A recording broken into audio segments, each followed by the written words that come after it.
கடவுளின் சதுரங்கம். ஒரு மரத்தடியில் ஒரு வயதான முதியவர் ஒரு சதுரங்க பலகையை வைத்துக்கொண்டு தனியாக விளையாடி கொண்டிருந்தார். ஆனால் பலகையில் காய்கள் இல்லை, வெறும் வெற்றிடமாக தான் இருந்தது. அந்த வழியாக வந்த ஒரு இளைஞன் சிரித்து கொண்டே, பெரியவரே, காய்களே இல்லாமல் எப்படி விளையாடுகிறீர்கள் என்று கேட்டான். முதியவர் சொன்னார், காய்கள் கண்ணுக்கு தெரிந்தால் அது விளையாட்டு, தெரியவில்லை என்றால் அதுதான் வாழ்க்கை என்று.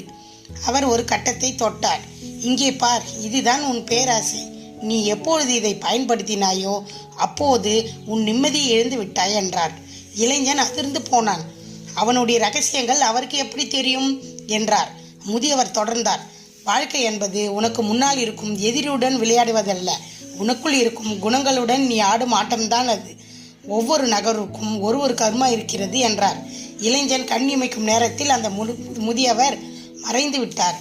அங்கே அந்த சதுரங்க பலகை மட்டும்தான் இருந்தது. இப்போது அதில் ராஜாக்காய் மட்டும் இருந்தது. அதன் முகம் இந்த இளைஞனைப் போலவே தீர்ந்தது. இந்த கதையின் நீதி, உன்னுடைய மிகப்பெரிய எதிரியும் நண்பனும் உனக்குள்ளே தான் இருக்கிறார்கள்.